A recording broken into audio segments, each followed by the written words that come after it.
Hello friends, welcome back to my YouTube channel. ഇപ്പൊ നമ്മൾ കഴിഞ്ഞ ക്ലാസ്സുകളിലായിട്ട് അറൈവൽ ഓഫ് യൂറോപ്യൻസും അതുപോലെ തന്നെ കോൺട്രിബ്യൂഷൻസ് ഓഫ് യൂറോപ്യൻസിന്റെയും നമ്മുടെ SCERTയും NCERTയും ഒക്കെ കംപ്ലീറ്റ് ചെയ്തുകൊണ്ടുള്ള ഒരു ക്ലാസ് നമ്മൾ ചെയ്തിട്ടുണ്ടായിരുന്നു. അപ്പൊ നമ്മൾ അത് കംപ്ലീറ്റ് ആയി, നമ്മുടെ സക്സസ്ഫുള്ളി നമ്മൾ അത് കംപ്ലീറ്റ് ചെയ്തു. അപ്പൊ ഇനി അടുത്ത് നമ്മൾ നോക്കാനായിട്ട് പോകുന്നത് അടുത്ത ടോപ്പിക് ആയിട്ടുള്ള മാർത്താണ്ഡവർമ്മ മുതൽ ശ്രീ ചിത്തിര തിരുനാൾ വരെ. ഓക്കെ, അതായത് ഹിസ്റ്ററി ഓഫ് ട്രാവൻകൂർ ആണ്, തിരുവിതാംകൂറിന്റെ ചരിത്രമാണ് നമ്മൾ നോക്കാനായിട്ട് പോകുന്നത് കേട്ടോ. അപ്പോൾ അതിൽ SCERTയും NCERTയും കൂടെ ഇൻക്ലൂഡ് ആയിട്ട് തന്നെയാണ് ഇതിലും ക്ലാസ് ചെയ്തിരിക്കുന്നത് കേട്ടോ. അപ്പൊ നമുക്ക് ആദ്യമായിട്ട് NCERTയിൽ എന്താണ് കൊടുത്തിരിക്കുന്നതെന്ന് നോക്കിയാലോ. NCERTയിൽ ഒരുപാടൊന്നും കൊടുത്തിട്ടില്ല കേട്ടോ, തിരുവിതാംകൂറിനെ കുറിച്ചിട്ട് അങ്ങനെ ഒരുപാടില്ല. പക്ഷെ എന്നാലും ഉള്ളത് എന്താണെന്ന് വെച്ചാൽ നമുക്ക് അത് നോക്കിയിട്ട് പോവാം. ഓക്കെ, അപ്പൊ ഇവിടെ ആദ്യം കൊടുത്തിരിക്കുന്നത് തിരുവിതാംകൂറിന്റെ കുറച്ച് ഇയേഴ്സും അതുപോലെ തന്നെ ഉടമ്പടികളും വ്യവസ്ഥകളുമാണ്. അപ്പൊ നമുക്ക് ഇത് എന്താണെന്നുള്ളത് നോക്കാം. അപ്പൊ ഇവിടെ തിരുവിതാംകൂർ നോക്കിയാൽ മതി. 1795 എന്താണ് സംഭവിച്ചിട്ടുള്ളത്? ബ്രിട്ടീഷുകാരുമായിട്ടുള്ള ഒരു ഉടമ്പടിയാണ്. ഓക്കെ, അപ്പൊ അതിൽ തിരുവിതാംകൂറിന്റെ ബ്രിട്ടീഷ് മേൽക്കോയ്മ അംഗീകരിച്ചു. അപ്പോൾ 1975 ബ്രിട്ടീഷുകാരുമായുള്ള ഉടമ്പടിയിൽ തിരുവിതാംകൂർ ബ്രിട്ടീഷ് മേൽക്കോയ്മ അംഗീകരിച്ചു. ഓക്കെ, 1805 എന്ത് സംഭവിച്ചു? ബ്രിട്ടീഷുകാരുമായിട്ടുള്ള ഉടമ്പടിയിൽ തന്നെ തിരുവിതാംകൂർ ബ്രിട്ടീഷുകാരുടെ ഒരു സൈനിക സഖ്യ രാജ്യമായിട്ട് മാറി. ഓക്കെ, അപ്പൊ 1795 ബ്രിട്ടീഷുകാരുമായുള്ള ഉടമ്പടി പ്രകാരം തിരുവിതാംകൂർ ബ്രിട്ടീഷ് മേൽക്കോയ്മ അംഗീകരിക്കുകയും 1805 തിരുവിതാംകൂർ ബ്രിട്ടീഷുകാരുടെ ഒരു സൈനിക സഖ്യ രാജ്യമായിട്ട് മാറുകയും ചെയ്തു. ഓക്കെ, അപ്പൊ ഈ രണ്ടെണ്ണമാണ് ഇതിലുള്ളത്. ഓക്കെ, ഇനി അടുത്തത് നോക്കിയാലോ. അടുത്തത് തിരുവിതാംകൂറിനെ കുറിച്ച് കുറച്ച് കാര്യങ്ങളാണ് കേട്ടോ. ഇതെന്താണെന്നുള്ളത് നോക്കിയാലോ. ഓക്കെ, അപ്പൊ ഇതിൽ പറയുന്നത് നമ്മളുടെ ബ്രിട്ടീഷുകാർ കേട്ടോ തിരുവിതാംകൂറിൽ കൊണ്ടുവന്നിട്ടുണ്ടായിരുന്ന ചില ഭരണ പരിഷ്കാരങ്ങളും അതുപോലെ തന്നെ ഒരുപാട് പുതിയ കാര്യങ്ങൾ അവർ കൊണ്ടുവന്നിട്ടുണ്ടായിരുന്നു. അപ്പൊ ഒരു സൈഡിൽ വെച്ച് നമുക്ക് നോക്കുമ്പോൾ അത് പലതും ഉപകാരമുള്ളതും നല്ലതുമായിരുന്നു. പക്ഷെ ബ്രിട്ടീഷുകാരുടെ ഉദ്ദേശം എന്തായിരുന്നു? അവരുടെ അടിത്തറ എന്ന് പറയുന്നത് കേരളത്തിൽ ശക്തമാക്കണം. ഓക്കെ, അതിന് വേണ്ടിയിട്ടുള്ള ഒരു മൂവ് ആയിരുന്നു ഇങ്ങനെയുള്ള കാര്യങ്ങൾ എന്ന് പറയുന്നത്. പക്ഷെ ഒരു ഭാഗത്ത് നോക്കുന്ന സമയത്ത് നമുക്കും അത് യൂസ്ഫുൾ ആയിരുന്നു. കാരണം എന്താണ്? അടിമത്തം നിരോധിക്കുക, ജന്മി സമ്പ്രദായം നിർത്തലാക്കുക, അങ്ങനെയുള്ള ഒരുപാട് കാര്യങ്ങളുണ്ടല്ലോ. അപ്പൊ അതുപോലെ കുറച്ച് കാര്യങ്ങളാണ് ഇവിടെ കൊടുത്തിരിക്കുന്നത്. അപ്പൊ തിരുവിതാംകൂറിലെ ഭരണപരിഷ്കാരങ്ങളുടെ ആ ഒരു ഭാഗമായിട്ട് ബ്രിട്ടീഷുകാർ കൊണ്ടുവന്ന കുറച്ച് മാറ്റങ്ങളാണ് കേട്ടോ ഇവിടെ പറയുന്നത്. ഓക്കെ, അപ്പൊ നമുക്ക് എന്തൊക്കെയാണെന്നുള്ളത് നോക്കാം. അതായത് ഓരോ ഭൂവുടമയ്ക്കും പട്ടയം നൽകുകയും അതിൽ കുടിയാന്റെ കൈവശമുള്ള ഭൂമി, കുടിയായ്മയുടെ സ്വഭാവം, അടയ്ക്കേണ്ട നികുതി തുടങ്ങിയവ രേഖപ്പെടുത്തുകയും ചെയ്തിരുന്നു. ഓക്കെ, അതുപോലെ തന്നെ 1812 അടിമത്തം നിരോധിച്ചു. 1812 അടിമത്തം നിരോധിച്ചു. 5 ജില്ലാ കോടതികളും ഒരു അപ്പീൽ കോടതിയും സ്ഥാപിച്ചുകൊണ്ട് നീതിന്യായ രംഗം പരിഷ്കരിച്ചു. അല്ലെ, 1812 അടിമത്തം നിർത്തലാക്കുന്നത്. തിരുവിതാംകൂറിൽ അടിമത്തം നിർത്തലാക്കുന്നത് എപ്പോഴാണ്? 1812 അടിമത്തം നിരോധിച്ചത്. ഓക്കെ, അതുപോലെ തന്നെ 5 ജില്ലാ കോടതികൾ, എത്രയാണ്? 5 ജില്ലാ കോടതികളും ഒരു അപ്പീൽ കോടതിയും സ്ഥാപിച്ചു. 5 ജില്ലാ കോടതികളും ഒരു അപ്പീൽ കോടതിയും സ്ഥാപിച്ചു. ഓക്കെ, അതുകൊണ്ട് തന്നെ നീതിന്യായ രംഗം പരിഷ്കരിച്ചു. ഓക്കെ, 1811 ദേവസ്വങ്ങളുടെ ഭരണം, 1811 ദേവസ്വങ്ങളുടെ ഭരണം സർക്കാർ നേരിട്ട് ഏറ്റെടുക്കുന്നത്. ഓക്കെ, അപ്പൊ ദേവസ്വങ്ങളുടെ ഭരണം സർക്കാർ നേരിട്ട് ഏറ്റെടുക്കുന്നത് എപ്പോഴാണ്? 1811. നാണയങ്ങൾ, വാർത്താവിനിമയം, കൃഷി, വാണിജ്യം എന്നീ രംഗങ്ങളിൽ പുരോഗതി ഉണ്ടായി. എന്താണ്? നാണയങ്ങൾ, കൃഷി, വാർത്താവിനിമയം, കൃഷി, വാണിജ്യം എന്നീ രംഗങ്ങളിൽ പുരോഗതി ഉണ്ടായി. ഓക്കെ, തലവരിക്കരം, എന്താണ്? തലവരിക്കരം, ഊഴിയം, മറ്റു ഫ്യൂഡൽ നികുതികൾ എന്നിവ നിരോധിച്ചു. എന്തൊക്കെയാണ്? തലവരിക്കരം, ഊഴിയം, മറ്റു ഫ്യൂഡൽ നികുതികൾ എന്നിവ നിരോധിച്ചു. 1888 8 അംഗങ്ങളോട് കൂടിയ നിയമനിർമ്മാണ സഭ രൂപീകരിച്ചു. ഓക്കെ, അപ്പൊ തിരുവിതാംകൂറിൽ നിയമനിർമ്മാണ സഭ രൂപീകരിച്ചത് എന്നാണ്? 1888 എത്രയാണ്? 8 അംഗങ്ങളോട് കൂടിയിട്ടാണ് നിയമനിർമ്മാണ സഭ രൂപീകരിക്കുന്നത്. നിരവധി ഫാക്ടറികൾ, ജലവൈദ്യുത പദ്ധതികൾ, അതുപോലെ തന്നെ പാലങ്ങൾ, കനാലുകൾ, പോസ്റ്റ് ഓഫീസ് എന്നിവ സ്ഥാപിക്കപ്പെട്ടു. ഓക്കെ, ഇത്രയും കാര്യങ്ങൾ സ്ഥാപിക്കപ്പെട്ടിട്ടുണ്ട്. അപ്പൊ ഇത്രയാണ് തിരുവിതാംകൂറിനെ കുറിച്ച് ഉള്ളത്. ഓക്കെ, അടുത്ത എന്താണ്? ക്രിസ്ത്യൻ മിഷണറിമാരുടെ പ്രവർത്തന മാതൃക വിദ്യാഭ്യാസ രംഗത്തേക്ക് കടക്കാൻ തദ്ദേശീയ ഭരണാധികാരികളെ പ്രേരിപ്പിച്ചു. 1817 തിരുവിതാംകൂറിലെ ഭരണാധികാരിയായിരുന്ന ഗൗരി പാർവതിബായി തിരുവിതാംകൂറിൽ സൗജന്യവും നിർബന്ധിതവുമായ ഒരു വിദ്യാഭ്യാസ സമ്പ്രദായം കേണൽ മൺട്രോയുടെ സഹായത്താൽ നടപ്പിലാക്കി. എഴുതിയെടുക്കണേ. 1800 ഇവിടെ മുതൽ കേട്ടോ. 1817 തിരുവിതാംകൂറിലെ ഭരണാധികാരി. അപ്പൊ ഇതിൽ ഒരുപാട് ചോദ്യങ്ങൾ വരുന്നുണ്ട്. 1817 തിരുവിതാംകൂറിന്റെ ഭരണാധികാരി ആരായിരുന്നു? ഗൗരി പാർവതിബായി ആയിരുന്നു. അപ്പൊ ഗൗരി പാർവതിബായി എന്താണ് കൊണ്ടുവന്നിട്ടുണ്ടായിരുന്നത്? സൗജന്യവും നിർബന്ധിതവുമായിട്ടുള്ള ഒരു വിദ്യാഭ്യാസ സമ്പ്രദായം. സൗജന്യവും നിർബന്ധിതവുമായ ഒരു വിദ്യാഭ്യാസ സമ്പ്രദായം കൊണ്ടുവരുന്നത് ആരാണ്? ഗൗരി പാർവതിബായിയാണ്. ഓക്കെ, അപ്പൊ ഇത് ആരുടെ നേതൃത്വത്തിലാണ്? കേണൽ മൺറോയുടെ നേതൃത്വത്തിൽ അല്ലെങ്കിൽ അദ്ദേഹത്തിന്റെ സഹായത്തിലാണ് ഇത് കൊണ്ടുവരുന്നത്. ഓക്കെ, അതുപോലെ തന്നെ തിരുവിതാംകൂറിന്റെ വിവിധ ഭാഗങ്ങളിൽ പ്രാഥമിക വിദ്യാലയങ്ങൾ സ്ഥാപിച്ചു. അപ്പൊ തിരുവിതാംകൂറിന്റെ വിവിധ ഭാഗങ്ങളിൽ പ്രാഥമിക വിദ്യാലയങ്ങൾ സ്ഥാപിക്കുന്നത് ആരാണ്? റാണി ഗൗരി പാർവതിബായിയാണ് കേട്ടോ. ഗൗരി പാർവതിബായിയാണ് തിരുവിതാംകൂറിൽ പ്രാഥമിക വിദ്യാഭ്യാസ സ്ഥാപനങ്ങൾ സ്ഥാപിക്കുന്നത്. സ്വാതി തിരുനാളുടെ ഭരണകാലത്ത് ആദ്യത്തെ ഇംഗ്ലീഷ് വിദ്യാലയം 1839 എറണാകുളത്ത് ആരംഭിച്ചു. എഴുതിയെടുക്കണേ. സ്വാതി തിരുനാളിന്റെ ഭരണകാലത്താണ് കേരളത്തില് ആദ്യത്തെ അല്ലെങ്കിൽ തിരുവിതാംകൂറിൽ ആദ്യത്തെ ഇംഗ്ലീഷ് വിദ്യാലയം നിലവിൽ വരുന്നത് എവിടെയാണ്? 1839 എറണാകുളത്താണ്. എറണാകുളത്ത് സ്വാതി തിരുനാളിന്റെ കാലത്ത് 1839 ആദ്യത്തെ ഇംഗ്ലീഷ് വിദ്യാലയം ആരംഭിക്കുന്നത്. 1862 മറ്റൊരു ഇംഗ്ലീഷ് വിദ്യാലയം തലശ്ശേരിയിൽ തുടങ്ങി. അപ്പൊ ആദ്യത്തെ ഇംഗ്ലീഷ് വിദ്യാലയം എന്ന് പറയുന്നത് എപ്പോഴാണ്? 1839 അല്ലെ? 1839 ആദ്യത്തെ എന്ന് പറയുന്നത്. രണ്ടാമത്തെ എന്ന് പറയുന്നത് എപ്പോഴാണ്? 1862 രണ്ടാമത്തെ എന്ന് പറയുന്നത്. ഒന്നാമത്തെ എന്ന് പറയുന്നത് എറണാകുളത്തും രണ്ടാമത്തെ എന്ന് പറയുന്നത് തലശ്ശേരിയിലുമാണ്. ക്രമേണ കേരളത്തിൽ സ്കൂളുകളുടെയും കോളേജുകളുടെയും ഒരു ശൃംഖല തന്നെ സ്ഥാപിക്കപ്പെട്ടു. തലശ്ശേരി തുറമുഖത്തിലെ ഉദ്യോഗസ്ഥനായ ബ്രണ്ണൻ എല്ലാ മതത്തിലും ജാതിയിലും പെട്ട കുട്ടികൾക്ക് പഠിക്കുന്നതിനായിട്ട് 1862 കേട്ടോ. 1862 മലബാറില് ബ്രണ്ണൻ സ്കൂള് സ്ഥാപിച്ചു. എന്താണ് സ്ഥാപിച്ചത്? ബ്രണ്ണൻ സ്കൂള് സ്ഥാപിച്ചു. ഓക്കെ, അപ്പൊ ബ്രണ്ണൻ സ്കൂള് കേട്ടോ. ബ്രണ്ണൻ സ്കൂള് സ്ഥാപിക്കുന്നത് എവിടെയാണ്? ബ്രണ്ണൻ സ്കൂള് സ്ഥാപിക്കുന്നത് നമ്മുടെ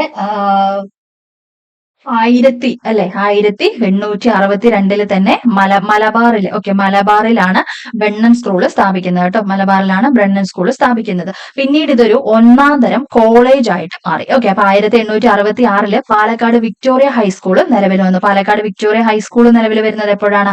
1866 പിന്നീട് വിക്ടോറിയ അത് കോളേജ് ആയിട്ട് മാറി. ഓക്കെ, 1866 പിന്നീട് ഇത് വിക്ടോറിയ കോളേജ് ആയിട്ട് മാറുകയാണ് ചെയ്തത്. 1866 തിരുവനന്തപുരം മഹാരാജാസ് കോളേജും 1875 എറണാകുളത്തെ മഹാരാജാസ് കോളേജും സ്ഥാപിക്കപ്പെട്ടു. ഇതൊക്കെ ഇമ്പോർട്ടന്റ് ആണ്. ചിലപ്പോൾ കുറെ ഇയേഴ്സും തന്ന് കോളേജും തന്നിട്ട് ചിലപ്പോൾ മാച്ച് ദ ഫോളോവിംഗ് ഒക്കെ ചോദിക്കാനുള്ള ചാൻസ് നല്ലോണം ഉണ്ട്. അപ്പൊ ഇത് ഈ കോളേജസിന്റെ വർഷവും അതുപോലെ തന്നെ പേരും എഴുതിയെടുക്കണം കേട്ടോ. 1866 തിരുവനന്തപുരം മഹാരാജാസ് കോളേജും 1875 എറണാകുളം മഹാരാജാസ് കോളേജും സ്ഥാപിക്കപ്പെട്ടു. 1837 തിരുവിതാംകൂർ സർവകലാശാല നിലവിൽ വന്നു. 1857 ഇതില് കേരള സർവകലാശാലയായിട്ട് പുനഃസ്ഥാപിക്കപ്പെട്ടു. അപ്പൊ ഈ ഒരു പാരഗ്രാഫ് ഇമ്പോർട്ടന്റ് ആണ് കേട്ടോ. ഈ ഒരു പാരഗ്രാഫ് വളരെ ഇമ്പോർട്ടന്റ് ആണ്.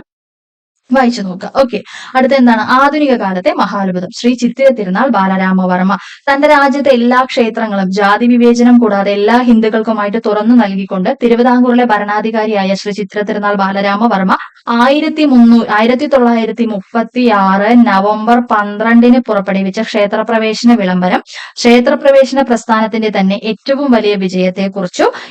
ഇന്ത്യയിലെ തന്നെ ഇത്തരത്തിലുള്ള ആദ്യത്തെ വിളംബരമായി ഇത് ഒരു ചരിത്ര രേഖയായിരുന്നു.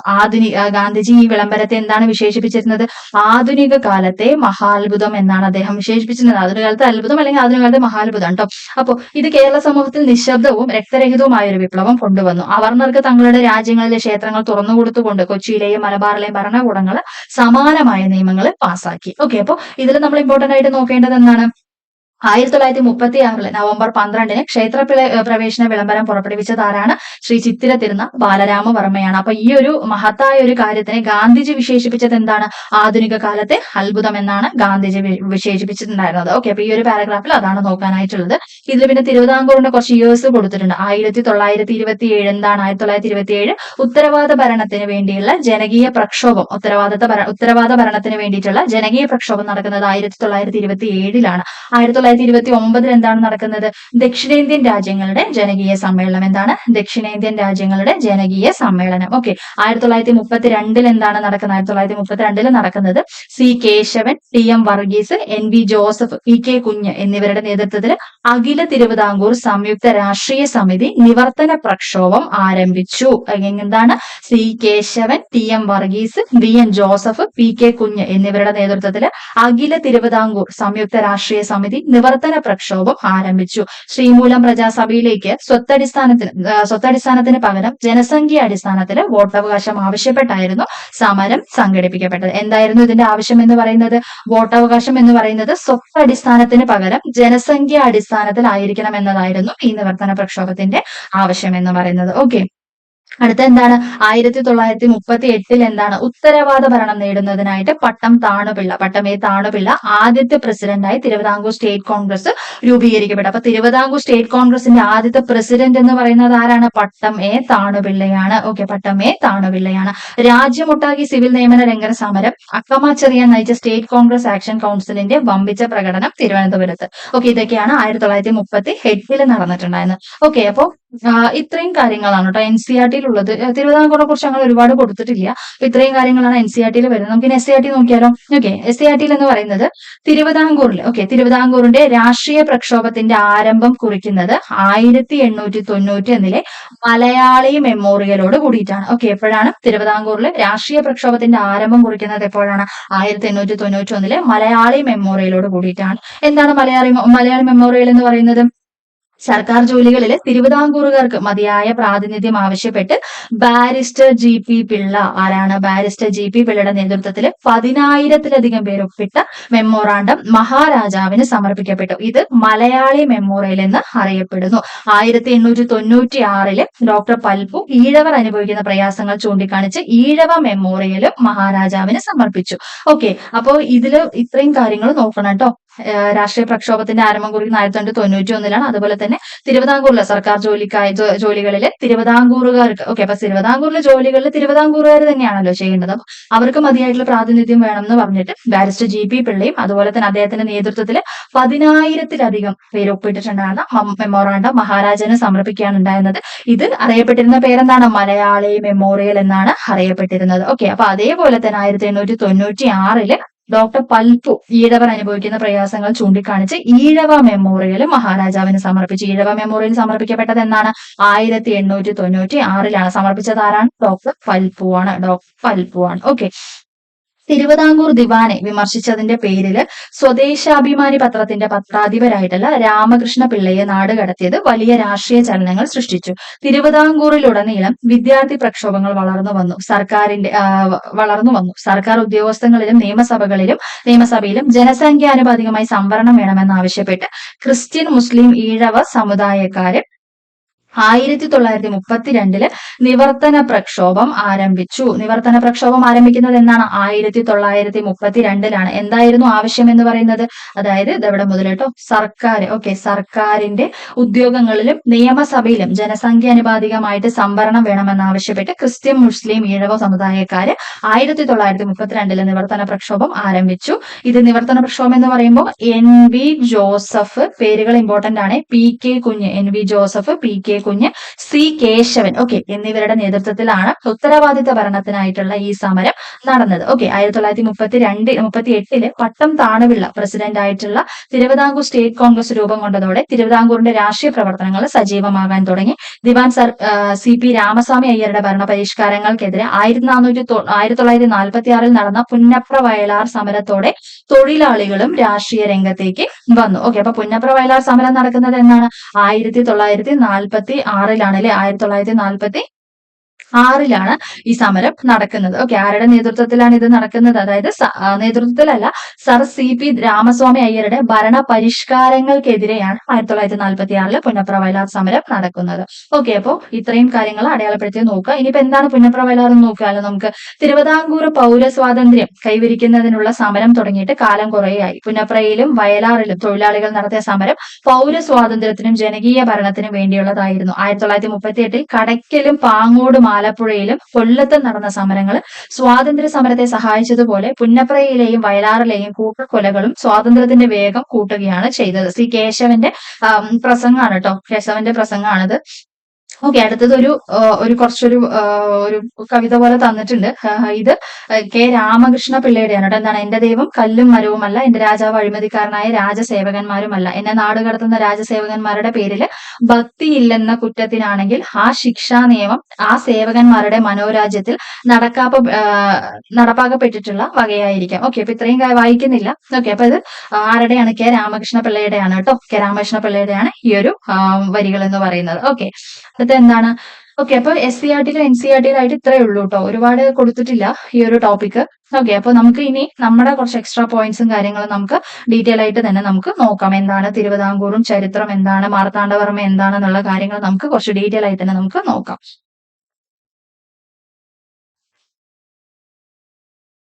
ഓക്കെ, തിരുവിതാംകൂറിന്റെ ഹിസ്റ്ററി എന്ന് പറയുന്നത് ഒരു കടൽ പോലെ കിടക്കുന്ന ഒരു കാര്യമാണ്. അപ്പൊ നമുക്ക് ഏറ്റവും ഇമ്പോർട്ടന്റ് ആയിട്ടുള്ള കാര്യങ്ങൾ മാത്രമായിട്ട് നമുക്ക് പോവാട്ടോ.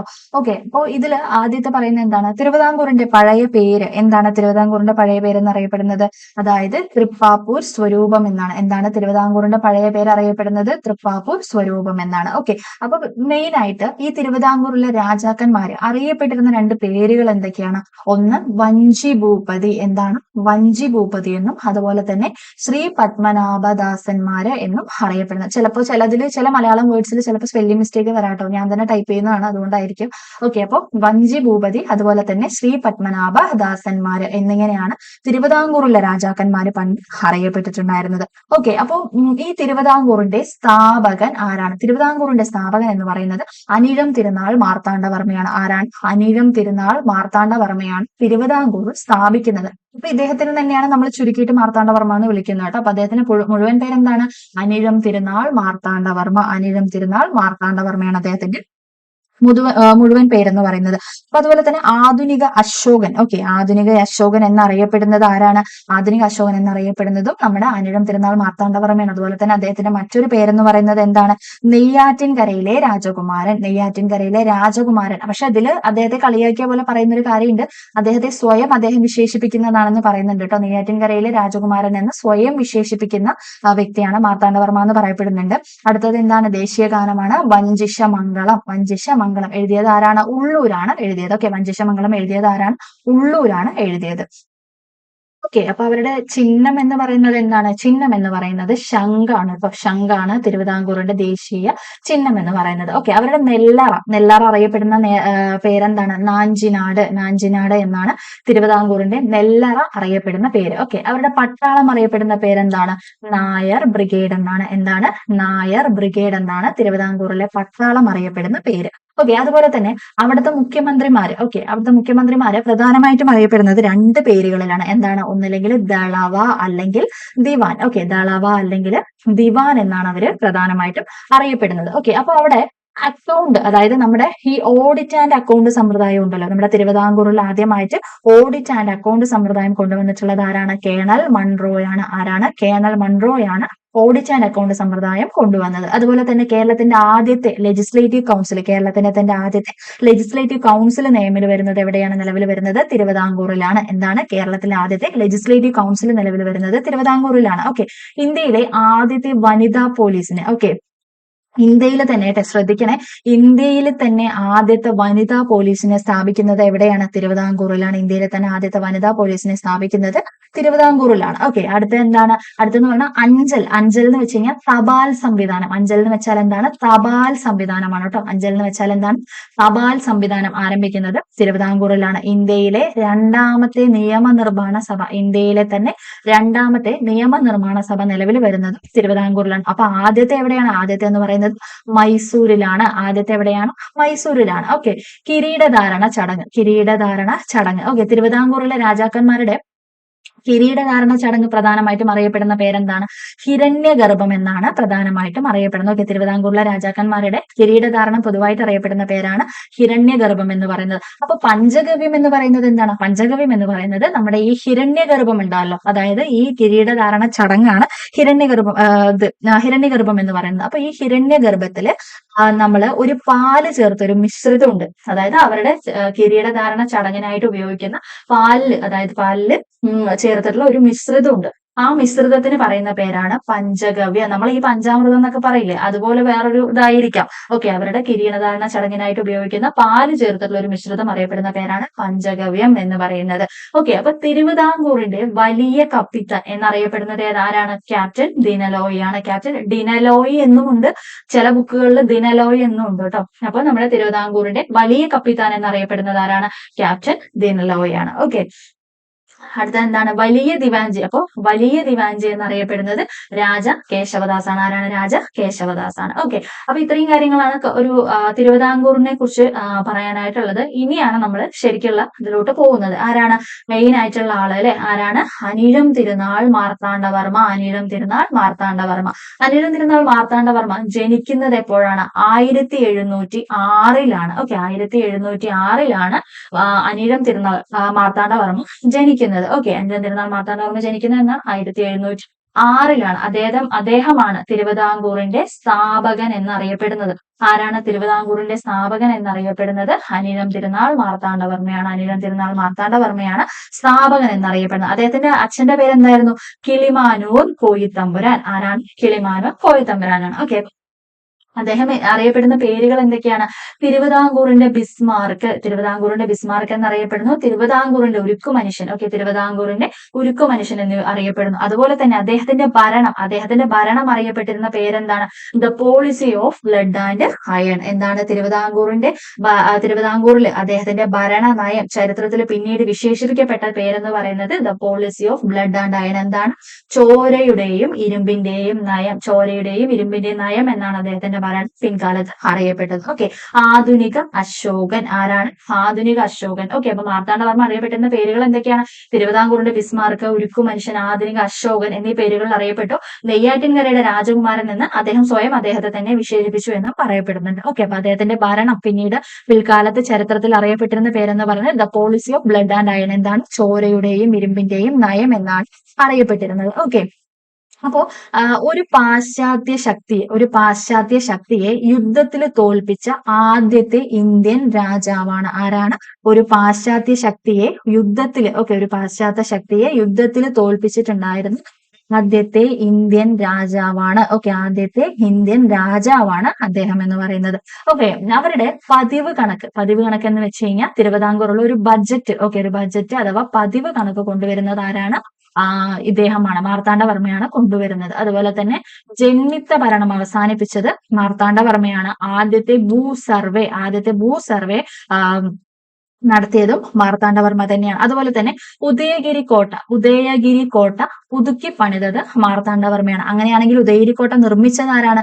വീരരവിവർമ്മയാണ്. ആരാണ്? വീരരവിവർമ്മയാണ് അത് ഉദയഗിരി കോട്ട നിർമ്മിക്കുന്നത്. ഓക്കെ, വീരരവിവർമ്മയാണ് ഉദയഗിരി കോട്ട നിർമ്മിക്കുന്നത്. ഓക്കെ, വ്യാപാര തലസ്ഥാനം എന്ന് പറയുന്നത് എവിടെയാണ്? വ്യാപാര തലസ്ഥാനം എന്ന് പറയുന്നത് മാവേലിക്കരയാണ് കേട്ടോ. ആസ്ഥാനം ഉണ്ട് അല്ലെ? ഓക്കെ, ആസ്ഥാനം എന്ന് പറയുന്നത് കൽക്കുളമാണ്. ഓക്കെ, എന്താണ്?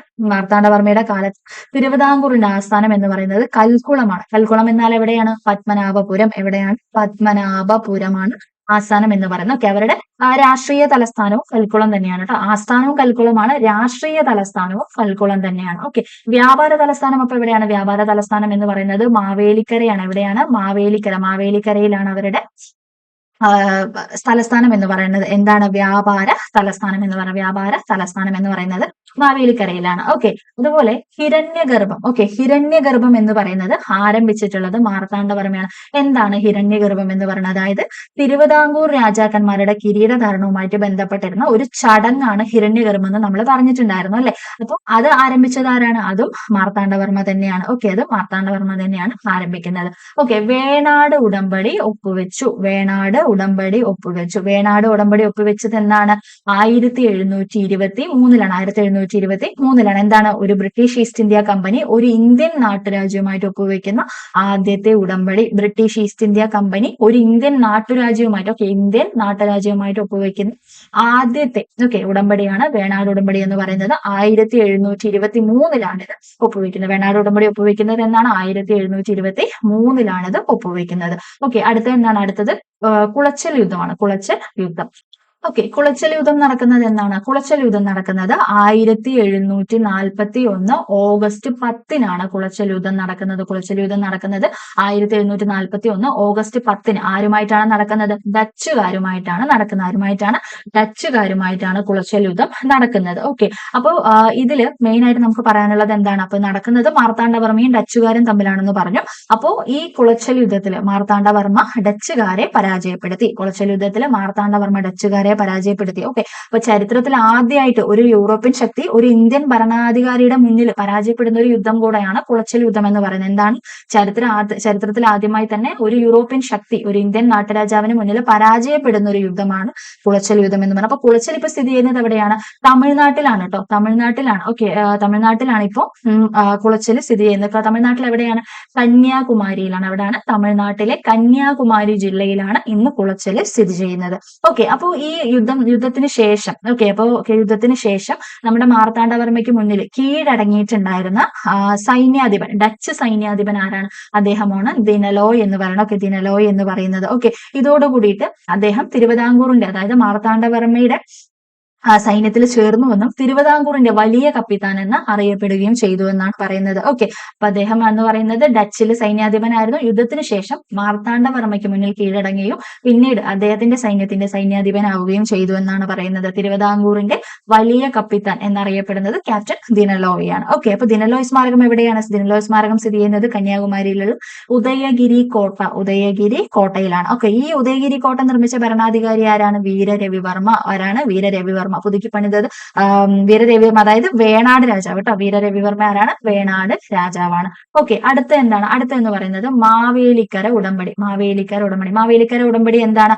1753 ഓഗസ്റ്റ് 15-ന് ഡച്ചുകാരും മാർത്താണ്ഡവർമ്മയും തമ്മിൽ ഒപ്പുവെച്ചിട്ടുള്ള ഉടമ്പടി തന്നെയാണ് മാവേലിക്കര ഉടമ്പടി എന്ന് പറയുന്നത്. ഓക്കെ, അപ്പൊ ഈ മാവേലിക്കര ഉടമ്പടിയെ തുടർന്നിട്ട് ഡച്ചുകാരെന്ന് പറയുന്നത് കുരുമുളകിന് പകരമായിട്ട് യുദ്ധ സാമഗ്രികൾ തിരുവിതാംകൂറിന് നൽകണമെന്നും അതുപോലെ തന്നെ തിരുവിതാംകൂറിന്റെ ആഭ്യന്തര കാര്യങ്ങളിൽ ഡച്ചുകാർ ഇടപെടരുതെന്നും ധാരണയായി. അപ്പൊ മാവേലിക്കര ഉടമ്പടി പ്രകാരം ധാരണയായത് എന്താണ്? മാവേലിക്കര ഉടമ്പടിയെ തുടർന്ന് ഡച്ചുകാർ എന്ന് പറയുന്നത് കുരുമുളകിന് പകരമായിട്ട് യുദ്ധ സാമഗ്രികൾ തിരുവിതാംകൂറിന് നൽകണമെന്നും അതുപോലെ തന്നെ തിരുവിതാംകൂറിന്റെ ആഭ്യന്തര കാര്യങ്ങളിൽ ഡച്ചുകാരെ ഇടപെടരുതെന്നും ധാരണയായി. അപ്പൊ ഈ ഒരു ഉടമ്പടിയോട് കൂടിയിട്ടാണ് ഡച്ചുകാരുടെ ഭരണം കേരളത്തിൽ അവസാനിക്കുന്നത്. ഓക്കെ, അതുപോലെ ഡച്ചുകാരുടെ ഭരണം എന്ന് പറയുന്നത് കേരളത്തിൽ അവസാനിക്കാനായിട്ടുള്ള കാരണമായിട്ടുള്ള ഉടമ്പടി എന്ന് പറയുന്നത് എന്താണ്? മാവേലിക്കര ഉടമ്പടിയാണ്. നമ്മുടെ കുളച്ചൽ യുദ്ധമാണെങ്കിൽ അവിടെ അവരുടെ അടിത്തറ ഇളക്കി എന്നാണ് പറയുന്നത്. മാവേലിക്കര ഉടമ്പടി എന്ന് പറയുന്നത് എന്താണ്? അവരുടെ ഭരണം അവസാനിപ്പിക്കാനുള്ള കാരണമാക്കി. ഓക്കെ, ഒന്നാം തൃപ്പടിദാനം നടത്തുന്നത് മാർത്താണ്ഡവർമ്മയാണ്. എപ്പോഴാണ്? 1750 ജനുവരി 3 മകരം 5 1925-ന്. ഓക്കെ, 1750 ജനുവരി 3 അതുപോലെ തന്നെ മകരം 5 1925-ലാണ് ഒന്നാം തൃപ്പടിദാനം നടക്കുന്നത്. ഒന്നാം തൃപ്പടിദാനം നടത്തിയിട്ടുണ്ടായിരുന്നത് ആരാണ്? നമ്മുടെ മാർത്താണ്ഡവർമ്മയാണ്. ഓക്കെ, മാർത്താണ്ഡവർമ്മയുടെ പ്രശസ്തനായ കവികൾ ആരൊക്കെയാണ്? മാർത്താണ്ഡവർമ്മയുടെ സദസ്സിൽ ഉണ്ടായിരുന്ന പ്രശസ്തനായിട്ടുള്ള കവികളായിരുന്നു രാമപുരത്തു വാര്യരും അതുപോലെ തന്നെ കുഞ്ചൻ നമ്പ്യാരും. കുഞ്ചൻ നമ്പ്യാരുമാണ് അദ്ദേഹത്തിന്റെ സദസ്സിലുണ്ടായിരുന്ന പ്രശസ്തനായിട്ടുള്ള കവികൾ എന്ന് പറയുന്നത്. ഓക്കെ, അതുപോലെ പ്രശസ്തനായ മന്ത്രി, അദ്ദേഹത്തിന്റെ പ്രശസ്തനായിട്ടുള്ള മന്ത്രിയാണ് രാമയ്യൻ ദളവ. നമ്മൾ പറഞ്ഞില്ലേ മന്ത്രിമാർക്ക് പറയപ്പെടുന്നതാണ് ദിവാൻ ദളവ എന്ന് പറഞ്ഞത്. അപ്പൊ അദ്ദേഹത്തിന്റെ പ്രശസ്തനായ മന്ത്രി എന്ന് പറയുന്നത് ആരാണ്? രാമയ്യൻ ദളവയാണ്. ഫിനാൻഷ്യൽ സെക്രട്ടേറിയറ്റ് അറിയപ്പെടുന്ന പേരെന്താണ്? മുളകുമടി ശീലക്കാർ. ഫിനാൻഷ്യൽ സെക്രട്ടേറിയറ്റ് അറിയപ്പെടുന്നത് എന്താണ്? മുളകുമടി ശീലക്കാർ എന്നാണ് അറിയപ്പെട്ടിരുന്നത്. ഓക്കെ, അതുപോലെ തന്നെ മുറജപം, ഭദ്രദീപം, ക്ഷേത്രം പുതുക്കി പണിതു. ഓക്കെ, അതുപോലെ തന്നെ ഒറ്റക്കൽ മണ്ഡപം, മ്യൂറൽ പെയിന്റിംഗ്, ഇതെല്ലാം തുടങ്ങി വെച്ചത് ആരാണ്? തിരുവിതാംകൂറിലെ മാർത്താണ്ഡവർമ്മയാണ്. ഓക്കെ, മുറജപം, ഭദ്രദീപം, അതുപോലെ തന്നെ നമ്മുടെ ക്ഷേത്രം പുതുക്കി പണിത്, ഒറ്റക്കൽ മണ്ഡപം, മ്യൂറൽ പെയിന്റിംഗ്, അങ്ങനെയുള്ള കാര്യങ്ങളെല്ലാം കൊണ്ടുവന്നിട്ടുണ്ടായിരുന്നത് ആരാണ്? മാർത്താണ്ഡവർമ്മയാണ്. ഓക്കെ, ഈ മുറജപം എന്ന് പറയുന്നത് എന്താ അറിയോ? രാജ്യത്തിന്റെ ഐശ്വര്യത്തിനായിട്ട് 6 വർഷത്തിലൊരിക്കൽ, എപ്പോഴാണ്? 6 വർഷത്തിലൊരിക്കൽ പത്മനാഭസ്വാമി ക്ഷേത്രത്തിൽ നടത്തി വരുന്ന ഒരു ഉത്സവത്തിന്റെ പേരാണ് കേട്ടോ ഈ മുറജപം എന്ന് പറയുന്നത്. അപ്പോ ഇതിന്റെ ചെറിയ ചടങ്ങിന്റെ പേരാണ് ഭദ്രദീപം എന്ന് പറയുന്നത്. എന്താണ്? മുറജപം എന്ന് പറയുന്നത് 6 വർഷത്തിലൊരിക്കൽ പത്മനാഭസ്വാമി ക്ഷേത്രത്തിൽ നടത്തി വരുന്ന ഒരു പരിപാടി. ഓക്കെ, എന്താണ്? ഒരു പൂജയാണ് മുറജപം എന്ന് പറയുന്നത്. ഇതിന്റെ ചെറിയ ചടങ്ങായിരുന്നു നമ്മുടെ ഭദ്രദീപം എന്ന് പറയുന്നത്. ഓക്കെ, ഈ ക്ഷേത്രം പുതുക്കി പണിതു എന്ന് പറയുന്നത് ഏത് ക്ഷേത്രമാണ്? പത്മനാഭസ്വാമി ക്ഷേത്രമാണ് കേട്ടോ. ഏത് ക്ഷേത്രമാണ്? പത്മനാഭസ്വാമി ക്ഷേത്രമാണ്. അദ്ദേഹത്തിന്റെ കാലത്ത് ചെക്ക് പോസ്റ്റ് ചെക്ക് പോസ്റ്റ് എന്നറിയപ്പെടുന്ന ചെക്ക് പോസ്റ്റുകൾ അറിയപ്പെട്ടിരുന്ന പേരെന്താണ്? ചൗക്ക എന്നാണ് കേട്ടോ അറിയപ്പെട്ടിരുന്നത്. ഇപ്പൊ നമ്മുടെ മാർത്താണ്ഡവർമ്മയുടെ കാലത്ത് ചെക്ക് പോസ്റ്റുകൾ അറിയപ്പെട്ടിരുന്ന പേരെന്ന് പറയുന്നത് ചൗക്ക എന്നാണ് അറിയപ്പെട്ടിരുന്നത്. ഓക്കെ. അപ്പോ അതുപോലെ തന്നെ തിരുവിതാംകൂറിന്റെ വസ്തുക്കളെ ദേവസ്വം, ബ്രഹ്മസ്വം, ദാനം എന്താണ്? ദേവസ്വം, ബ്രഹ്മസ്വം, ദാനം എന്നിങ്ങനെയായിട്ട് തിരിച്ചിട്ടുള്ളത് ആരായിരുന്നു? അത് പള്ളിയാടി മല്ലൻ ശങ്കരനാണ്. ഓക്കെ, പള്ളിയാടി മല്ലൻ ശങ്കരനാണ്. അതായത് നമ്മുടെ പണ്ടാരവക എന്നുകൂടെ ഉണ്ട്. തിരുവിതാംകൂറിന്റെ വസ്തുക്കളെ നമ്മുടെ ദേവസ്വം, ബ്രഹ്മസ്വം, ദാനം, പണ്ടാരവക എന്നിങ്ങനെയായിട്ട് തിരിച്ചതാരാണ്? പള്ളിയാടി മല്ലൻ ശങ്കരനാണ്. ഓക്കെ. ബജറ്റ് അറിയപ്പെടുന്ന പേരെന്താണ്? പതിവ് കണക്ക് എന്നാണ് ബജറ്റ് അറിയപ്പെടുന്നത് കേട്ടോ. ഓക്കെ. അപ്പൊ അതുപോലെ തന്നെ മാർത്താണ്ഡവർമ്മയുടെ കാലത്തുണ്ടല്ലോ ഭരണത്തിന്റെ സൗകര്യത്തിനായിട്ട് തിരുവിതാംകൂറിലെ 15 മണ്ഡപത്തും വാതുക്കൽ എന്താണ്? 15 മണ്ഡപത്തും വാതുക്കൽ അതായത് താലൂക്കായിട്ട് വിഭജിച്ചിട്ടുണ്ട് എന്നാണ് പറയപ്പെടുന്നത്. എന്താണ്? 15 മണ്ഡപത്തും വാതുക്കൽ അഥവാ താലൂക്കായിട്ട് വിഭജിച്ചിട്ടുണ്ടെന്നാണ് പറയപ്പെടുന്നത് കേട്ടോ. ഓക്കെ. അപ്പൊ ഇവിടെ ബജറ്റ് എന്നറിയപ്പെടുന്നത് എന്താണ്? പതിവ് കണക്കാണ്. പോസ്റ്റൽ അറിയപ്പെടുന്ന പേരെന്ന് പറയുന്നത് അഞ്ചൽ എന്നാണ്. പോസ്റ്റൽ അറിയപ്പെടുന്ന പേരെന്താണ്? അഞ്ചൽ എന്നാണ്. താലൂക്ക് ഓഫീസ് അറിയപ്പെടുന്നത് എന്താണ്? മണ്ഡപത്തും വാതുക്കൽ. ഇത് ഇമ്പോർട്ടന്റ് ആണ്, ഇത് പഠിച്ചു വെക്കണം കേട്ടോ. മണ്ഡപത്തും വാതുക്കൽ. ഓക്കെ. താലൂക്ക് ഓഫീസ് അറിയപ്പെടുന്ന പേരെന്താണ്? മണ്ഡപത്തും വാതുക്കൽ എന്നാണ്. വില്ലേജ് ഓഫീസ് അറിയപ്പെടുന്നത് പകുതികൾ. വില്ലേജ് ഓഫീസ് അറിയപ്പെടുന്നത് എന്താണ്? പകുതികൾ എന്നാണ്. ധനമന്ത്രിമാർ അറിയപ്പെടുന്ന പേരാണ് മുളകുമടി ശീലക്കാർ. എന്താണ്? മുളകുമടി ശീലക്കാർ. വില്ലേജ് ഓഫീസർ അറിയപ്പെടുന്ന പേരെന്താണ്? പർവത്തിക്കാർ എന്നാണ് അറിയപ്പെടുന്നത്. ചെക്ക് പോസ്റ്റ് അറിയപ്പെടുന്ന പേരാണ് ചൗക്കകൾ. എന്താണ്? ചെക്ക് പോസ്റ്റ് അറിയപ്പെടുന്ന പേരാണ് ചൗക്കകൾ എന്ന് പറയുന്നത്. ഓക്കെ, ചൗക്കകൾ എന്നാണ് അറിയപ്പെടുന്നത്. ഓക്കെ. അപ്പോ ഇത്രയും കാര്യങ്ങളാണ് മാർത്താണ്ഡവർമ്മയെ കുറിച്ച് നമുക്ക് ഇമ്പോർട്ടന്റ് ആയിട്ട് പറയാനായിട്ടുള്ളത് കേട്ടോ. എല്ലാം ഒന്നും പറയുന്നില്ല, കാരണം ചോദിച്ചു കണ്ടിട്ടുള്ള കുറച്ച് ചോദ്യങ്ങളും അതിന്റെ കുറച്ച് അഡീഷണൽ ഫാക്ട്സും കൂടെ ഉൾപ്പെടുത്തിയിട്ടാണ് കേട്ടോ ചെയ്തിട്ടുള്ളത്. അപ്പോൾ ഇതിൽ എന്തെങ്കിലും ഡൗട്ട് ഉണ്ടെന്നുണ്ടെങ്കിൽ ജസ്റ്റ് ഒന്ന് കമന്റ് ചെയ്താൽ മതി. ഓക്കെ. അപ്പൊ നമുക്ക് അടുത്ത വ്യക്തിയെ കുറിച്ച് നോക്കിയാലോ. അടുത്ത വ്യക്തി എന്ന് പറയുന്നത് കാർത്തിക തിരുനാൾ രാമവർമ്മയാണ്. ഓക്കെ. ഏറ്റവും കൂടുതൽ കാലം തിരുവിതാംകൂർ ഭരിച്ചിട്ടുണ്ടായിരുന്ന വ്യക്തിയാണ് കേട്ടോ കാർത്തിക തിരുനാൾ രാമവർമ്മ എന്ന് പറയുന്നത്. എപ്പോഴാണ്? 1758 ടു 1798 ഓക്കെ. അദ്ദേഹം മെയിൻ ആയിട്ട് അറിയപ്പെട്ടിരുന്ന പേരുകൾ എന്തൊക്കെയാണ്? ധർമ്മരാജ അഥവാ കിഴവൻ രാജ എന്നാണ് അദ്ദേഹം കൂടുതലായിട്ടും അറിയപ്പെട്ടിട്ടുണ്ടായിരുന്നത്.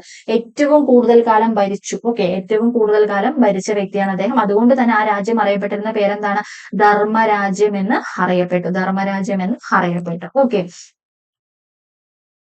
മാർത്താണ്ഡവർമ്മയുടെ പിൻഗാമിയായിരുന്നു കേട്ടോ അദ്ദേഹം. മാർത്താണ്ഡവർമ്മയ്ക്ക് ശേഷം രാജാവായ വ്യക്തിയാണ് കാർത്തിക തിരുനാൾ രാമവർമ്മ എന്ന് പറയുന്നത്. ഓക്കെ. ആട്ടക്കഥകൾ രചിക്കാനായിട്ട് വളരെ പ്രശസ്തനായിരുന്നു അദ്ദേഹം എന്ന് പറയുന്നത്. എന്താണ്? ആട്ടക്കഥകൾ മെയിൻ ആയിട്ട് രചിച്ചിട്ടുണ്ടായിരുന്നു. ഓക്കെ. അതുപോലെ തന്നെ രണ്ടാം തൃപ്പടിദാനം നടത്തിയത് ആരാണ്? 1766 രണ്ടാം തൃപ്പടിദാനം നടത്തുന്നത് കാർത്തിക തിരുനാൾ രാമവർമ്മയാണ്. ഓക്കെ. അപ്പൊ ആട്ടക്കഥകൾ എന്ന് പറഞ്ഞല്ലോ, അദ്ദേഹത്തിന്റെ പ്രധാനമായിട്ടുള്ള ആട്ടക്കഥകൾ ഏതൊക്കെയാണ്? സുഭദ്രാഹരണം, രാജസൂയം, കല്യാണ സൗഗന്ധികം, പാഞ്ചാലി സ്വയംവരം, നരകാസുരവധം, ഗന്ധർവ വിജയം. ഓക്കെ. ഇത്രയും ആണ് അദ്ദേഹത്തിന്റെ പ്രധാനമായിട്ടുള്ള ആട്ടക്കഥകൾ എന്ന് പറയുന്നത്. ഏതൊക്കെയാണ്? സുഭദ്രഹരണം, രാജസൂയം, കല്യാണ സൗഗന്ധികം, പാഞ്ചാലി സ്വയംവരം, നരകാസുരവധം. ഓക്കെ, നരകാസുരവധം. അതുപോലെ തന്നെ എന്താണ്? ഗന്ധർവ വിജയം. ഓക്കെ.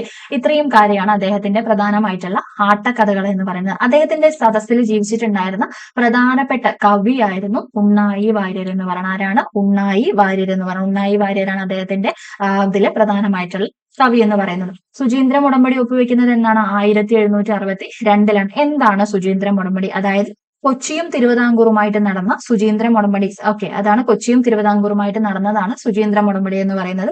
ഈ സമയത്ത് തിരുവിതാംകൂർ രാജാവ് എന്ന് പറയുന്നത് കാർത്തിക തിരുനാളായിരുന്നു. അപ്പൊ ഉടമ്പടി എന്താണെന്ന് വെച്ചാൽ നമ്മൾ 1762 ഓക്കെ 1762 നമ്മുടെ കൊച്ചിയിലെ കേരളവർമ്മ രാജാവ് തിരുവനന്തപുരം സന്ദർശിച്ചു. കൊച്ചിയിലെ കേരളവർമ്മ രാജാവ് എന്ന് പറയുന്ന തിരുവനന്തപുരം സന്ദർശിച്ച് സുചീന്ദ്രം ക്ഷേത്രത്തിൽ വെച്ച് അയ്യപ്പൻ മാർത്താണ്ഡ പിള്ളയുടെ പാലിയത്ത് കോമി അച്ഛന്റെയും സാന്നിധ്യത്തിൽ സന്ധി അംഗീകരിക്കുകയായിരുന്നു. ഓക്കെ, ഈ സന്ധിയെ തുടർന്ന് എന്താണ് സംഭവിച്ചത്?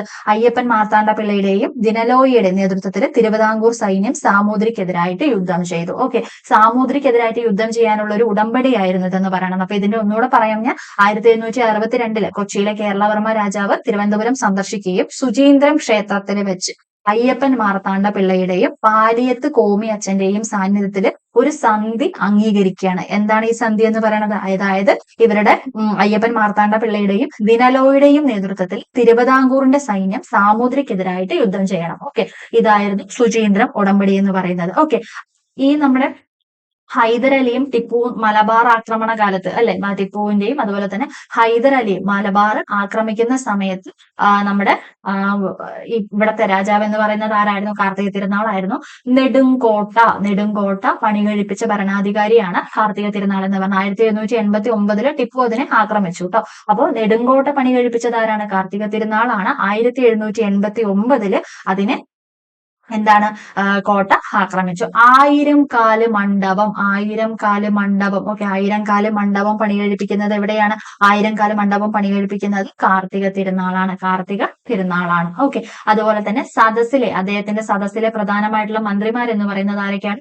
അയ്യപ്പൻ മാർത്താണ്ഡ പിള്ളയും രാജ കേശവദാസുമായിരുന്നു അദ്ദേഹത്തിന്റെ സദസ്സിലെ പ്രധാന മന്ത്രിമാരെന്ന് പറയുന്നത്.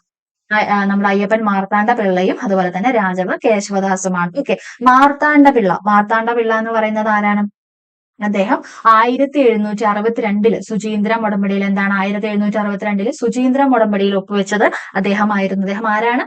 നമ്മുടെ സദസ്സിലെ മന്ത്രിയാണ്. ഓക്കെ, കാർത്തിക തിരുനാളിന്റെ സദസ്സിലെ മന്ത്രിയാണ്. അതുപോലെ തന്നെ വർക്കല നഗരത്തിന്റെ എവിടെയാണ്? വർക്കല നഗരത്തിന്റെ ശില്പിയാണ്. അതുപോലെ തന്നെ കാർത്തിക തിരുനാളിന്റെ ആദ്യത്തെ ദളവയും അദ്ദേഹമാണ്. നമ്മുടെ വർക്കല പണി കഴിപ്പിക്കുന്നത്, വർക്കല നഗരത്തിന്റെ ശില്പി എന്നറിയപ്പെടുന്നത് മാർത്താണ്ഡവർമ്മയാണ്. ഓക്കെ, അപ്പൊ രാജകേശവ പിള്ള ആരാണ്? രാജകേശവ പിള്ള എന്ന് പറയുന്നത് അദ്ദേഹത്തിന് ആ പേര് നൽകിയത് കേട്ടോ. അദ്ദേഹത്തിന് വന്നിട്ട് രാജ എന്നുള്ള ആ ഒരു പേര് നൽകിയത് ആരാണ്? മോർണിംഗ്ടൺ പ്രഭുവാണ് കേട്ടോ. മോർണിംഗ്ടൺ പ്രഭുവാണ്. വലിയ ദിവാഞ്ചി എന്നറിയപ്പെടുന്നത് ആരാണ്? രാജ കേശവ പിള്ളയാണ്. ഓക്കെ, ചാലക്കമ്പോളം അതുപോലെ തന്നെ ആലപ്പുഴ നഗരം, ആലപ്പുഴ നഗരത്തിന്റെ ശില്പി. ഓക്കെ, ആലപ്പുഴ നഗരത്തിന്റെ ശില്പി MC റോഡ് പണിതത്. അതുപോലെ തന്നെ തൃശ്ശൂരിലെ നെടുങ്കോട്ട പണിതത് രാജാവ് ആരാണെന്ന് ചോദിക്കുകയാണെങ്കിൽ കാർത്തിക തിരുനാളാണ്. പക്ഷെ അത് പണിതത് ആരാണെന്ന് ചോദിക്കുകയാണെങ്കിൽ രാജ കേശവ പിള്ളയാണ്. ഓക്കെ, അപ്പൊ അദ്ദേഹത്തിന്റെ ഇമ്പോർട്ടന്റ് ആയിട്ടുള്ള കാര്യങ്ങൾ എന്തൊക്കെയാണ്? വലിയ ദിവാഞ്ചി എന്നറിയപ്പെടുന്നു, ചാലക്കമ്പോളം പണി കഴിപ്പിച്ചു, ആലപ്പുഴ നഗരത്തിന്റെ ശില്പി, MC റോഡ് പണിതു, അതുപോലെ തന്നെ തൃശ്ശൂർ നെടുങ്കോട്ട പണിതു. ഓക്കെ, അതുപോലെ തലസ്ഥാനം എന്ന് പറയുന്നത്, ആദ്യം തലസ്ഥാനം എന്ന് പറയുന്നത് കൽക്കുളമായിരുന്നല്ലോ, പത്മനാഭപുരം എന്ന് പറയുന്നത്. അപ്പൊ തലസ്ഥാനം എന്ന് പറയുന്നത് കൽക്കുളത്ത് നിന്നും തിരുവനന്തപുരത്തേക്ക് മാറ്റിയത്. ഓക്കെ, കൽക്കുളത്തേക്ക് നിന്നും തിരുവനന്തപുരത്തേക്ക് മാറ്റിയത് കാർത്തിക തിരുനാളാണ്. അതുപോലെ തന്നെ 1789 കൊടുങ്ങല്ലൂർ കോട്ടയും പള്ളിപ്പുറം കോട്ടയും ഡച്ചുകാരിൽ നിന്നും വിലയ്ക്ക് വാങ്ങി. എന്താണ്? 1789 കൊടുങ്ങല്ലൂർ കോട്ടയും അതുപോലെ തന്നെ പള്ളിപ്പുറം കോട്ടയും ഡച്ചുകാരിൽ നിന്നും വിലയ്ക്ക് വാങ്ങി. ഓക്കെ, അപ്പൊ ഇത്രയും കാര്യങ്ങൾ ചെയ്തിരിക്കുന്നത് ആരാണ്? നമ്മുടെ കാർത്തിക തിരുനാളാണ്. ഓക്കെ, അടുത്ത ആരാണ്? അവിട്ടം തിരുനാൾ ബാലരാമവർമ്മ. 1798 1810. ഓക്കെ, ഏറ്റവും ദുർബലനായിട്ടുള്ള ഭരണാധികാരിയാണ്. ആരാണ്? ഏറ്റവും ദുർബലനായിട്ടുള്ള ഭരണാധികാരിയാണ്. അദ്ദേഹത്തിന്റെ ആ സമയത്തെ പ്രശസ്തനായിട്ടുള്ള ദിവാൻ എന്ന് പറയുന്നത് ആരാണ്? വേലുത്തമ്പി ദളവയാണ്. വേലുത്തമ്പി ദളവയുടെ യഥാർത്ഥ പേരെന്താണ്? വേലായുധൻ ചെമ്പകരാമൻ. കുണ്ടറ വിളംബരം. ഓക്കെ, കുണ്ടറ വിളംബരം നടക്കുന്നത് എന്നാണ്? 1809 ജനുവരി 11 മകരം 1 1984. ഓക്കെ, 1809 ജനുവരി 11 1984 മകരം 1-നാണ് കുണ്ടറ വിളംബരം നടക്കുന്നത്. ഓക്കെ, അതുപോലെ തന്നെ ഹജൂർ കച്ചേരി. ഓക്കെ, കൊല്ലത്ത് ഹജൂർ കച്ചേരി സ്ഥാപിച്ചതാരാണ്? കൊല്ലത്ത് ഹജൂർ കച്ചേരി സ്ഥാപിക്കുന്നത് നമ്മുടെ വേലുത്തമ്പി ദളവയാണ് കേട്ടോ. ഹജൂർ കച്ചേരി സ്ഥാപിക്കുന്നത് ആരാണ്? വേലുത്തമ്പി ദളവയാണ്. സഞ്ചരിക്കുന്ന കോടതികളെ സ്ഥാപിച്ചു.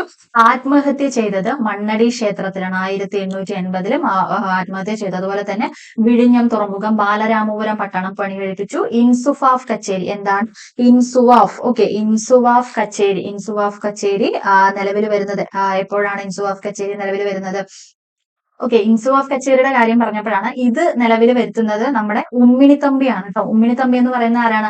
വേലുത്തമ്പി ദളവയ്ക്ക് ശേഷം ആ പദവിയിലേക്ക് വന്ന ആളാണ് ഉമ്മിണിത്തമ്പി എന്ന് പറയുന്നത്. അദ്ദേഹമാണ് ഇൻസുവാഫ് കച്ചേരി. ഓക്കെ, ഇൻസുവാഫ് കച്ചേരി കൊണ്ടുവരുന്നത് അദ്ദേഹമാണ്. ഓക്കെ, അതുപോലെ തന്നെ വിഴിഞ്ഞം തുറമുഖവും ബാലരാമപുരം പട്ടണം. ഓക്കെ, വിഴിഞ്ഞം തുറമുഖം ബാലരാമപുരം പട്ടണവും പണി കഴിപ്പിക്കുന്നത് ഉമ്മിണിത്തമ്പിയാണ്. ഓക്കെ, അപ്പൊ ഈ രണ്ട് കാര്യങ്ങൾ എന്ന് പറയുന്നത് ഉമ്മിണിത്തമ്പിയായിട്ട് റിലേറ്റഡ് ആണ് കേട്ടോ. ഞാൻ ഉമ്മിണിത്തമ്പി എന്നുള്ളത് എഴുതാൻ വിട്ടുപോയതാണ്. ഓക്കെ, അപ്പൊ വിഴിഞ്ഞം തുറമുഖവും ബാലരാമപുരം പട്ടണവും പണികഴിപ്പിക്കുന്നത് ഉമ്മിണി തമ്പിയാണ്. ഇൻസുവാഫ് കച്ചേരി നടപ്പിലാക്കുന്നതും ഉമ്മിണി തമ്പിയാണ്. ഓക്കെ, അപ്പൊ നമുക്ക് ഇദ്ദേഹത്തെ കുറിച്ച്, ആരാണ് നമ്മുടെ കുണ്ടറ വിളംബരം നടത്തിയിട്ടുള്ള വേലുത്തമ്പി ദളവയെ കുറിച്ച് കുറച്ച് കാര്യങ്ങൾ പറയാനായിട്ടുണ്ട്. ഓക്കെ, അദ്ദേഹം എന്ന് പറയുന്നത് നമ്മൾ പറഞ്ഞ പോലെ തന്നെ കുണ്ടറ വിളംബരം നടത്തുന്നത് എന്നാണ് 1809 ജനുവരി 1 1984. ഓക്കെ, 1984 മകരം 1-നാണെന്ന് നമ്മൾ പറഞ്ഞു അല്ലെ. അപ്പോ അദ്ദേഹം കുണ്ടറ വിളംബരത്തിലൂടെ എന്താണ് ചെയ്തത്? അതായത് വേലുത്തമ്പി ദളവ ബ്രിട്ടീഷുകാർക്കെതിരെ സമരം ചെയ്യാനായിട്ട് ആഹ്വാനം ചെയ്തു. ഓക്കെ, അപ്പൊ ഈ കുണ്ടറ വിളംബരത്തിന് സാഹ്യം വെച്ചിട്ടുണ്ടായിരുന്ന ക്ഷേത്ര സന്നിധി എന്ന് പറയുന്നത് കുണ്ടറയിലെ ഇളമ്പൂർ, ഓക്കെ, ഇളമ്പള്ളൂർ കേട്ടോ, ഇളമ്പല്ലൂർ ക്ഷേത്രമാണ് കേട്ടോ. കുണ്ടറയിലെ ഇളമ്പള്ളൂർ ക്ഷേത്രമാണ്. ഓക്കെ, അപ്പോ ഈ സമയത്ത് ഈ കുണ്ടറ വിളംബരം നടന്ന കാലത്ത് തിരുവിതാംകൂറിന്റെ ബ്രിട്ടീഷ് റെസിഡന്റ് ആരായിരുന്നു? ബ്രിട്ടീഷ് റെസിഡന്റ് എന്ന് പറയുന്നത് കേണൽ മെക്കാളയായിരുന്നു. നമ്മുടെ ബ്രിട്ടീഷ് റെസിഡന്റ് എന്ന് പറയുന്നത്. ഓക്കെ, അപ്പോ അദ്ദേഹത്തിന്റെ പേര് നമ്മൾ പറഞ്ഞു, വേലുത്തമ്പി ദളവ, അതായത് വേലായുധൻ ചെമ്പകരാമൻ എന്നാണ് നമ്മൾ പറഞ്ഞു.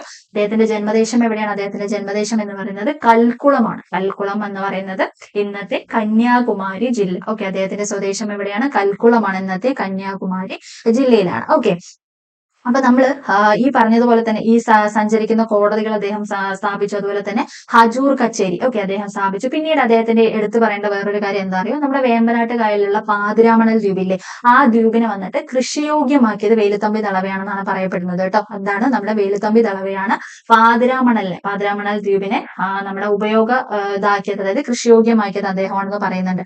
അദ്ദേഹം ദീപത്യാഗം ചെയ്തത് എന്നാണ്? 1809 എവിടെ വെച്ചിട്ടാണ്? മണ്ണടി ക്ഷേത്രത്തിൽ വെച്ചിട്ടാണ് കേട്ടോ. പക്ഷെ എന്നിട്ടും ബ്രിട്ടീഷുകാരുടെ അരിശം തീരാത്തത് കൊണ്ട് അവരെന്ത് ചെയ്തു? അവരവിടെ നിന്ന് അദ്ദേഹത്തിന്റെ ഡെഡ് ബോഡി കണ്ണൻമൂലയിൽ കൊണ്ട് കെട്ടി തൂക്കിയെന്നാണ് പറയപ്പെടുന്നത്.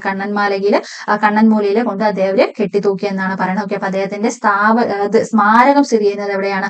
മണ്ണടിയിലാണ് സ്ഥിതി ചെയ്യുന്നത് കേട്ടോ. മണ്ണടിയിലാണ് സ്ഥിതി ചെയ്യുന്നത്. അപ്പൊ അദ്ദേഹത്തിന്റെ വാളിപ്പ് സൂക്ഷിച്ചു വെച്ചിരിക്കുന്നത് എവിടെയാണ്?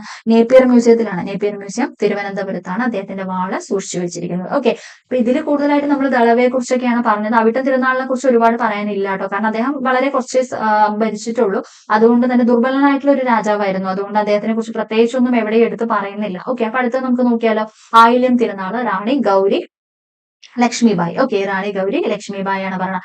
ആദ്യത്തെ വനിതാ ഭരണാധികാരി. ഓക്കെ, നമ്മുടെ തിരുവിതാംകൂറിന്റെ ആദ്യത്തെ വനിതാ ഭരണാധികാരിയാണ് നമ്മുടെ റാണി ഗൗരി ലക്ഷ്മിബായി എന്ന് പറയുന്നത്. അപ്പോ തിരുവിതാംകൂറില് അടിമക്കച്ചവടം, എന്താണ് അടിമക്കച്ചവടം? 1812 അടിമക്കച്ചവടം 1812 നിർത്തലാക്കിയത് ആരാണ്? റാണി ഗൗരി ലക്ഷ്മിബായി ആണ്. ജില്ലാ കോടതി സ്ഥാപിച്ചു. അതുപോലെ തന്നെ അപ്പീൽ കോടതികളും സ്ഥാപിച്ചു.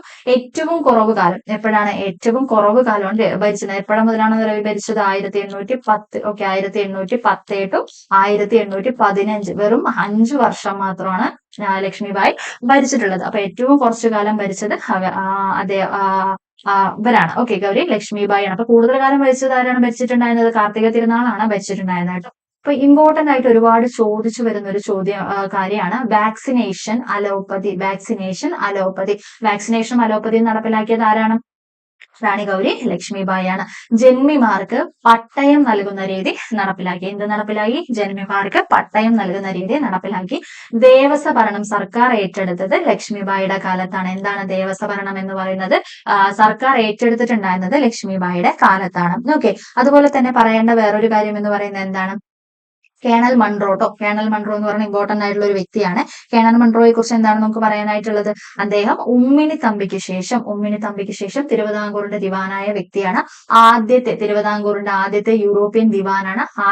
തിരുവിതാംകൂറിന്റെ ആദ്യത്തെ റെസിഡന്റ് ദിവാനുമാണ്. ഓക്കെ, തിരുവിതാംകൂറിന്റെ ആദ്യത്തെ യൂറോപ്യൻ ദിവാനും ആദ്യത്തെ റെസിഡന്റ് ദിവാനുമാണ്. ഓക്കെ, ചട്ടവരിയോലകൾ എന്നാണ്? ചട്ടവരിയോലകൾ 1811 ചട്ടവരിയോലകൾ എന്ന പേരിൽ ഒരു നിയമസംഹിത തയ്യാറാക്കിയത് ആരാണ്? കേണൽ മൺറോയാണ്. ചട്ടവരിയോലകൾ എന്ന പേരിൽ 1811 ഒരു നിയമസംഹിത തയ്യാറാക്കിയത് നമ്മുടെ കേണൽ മൺറോയാണ്.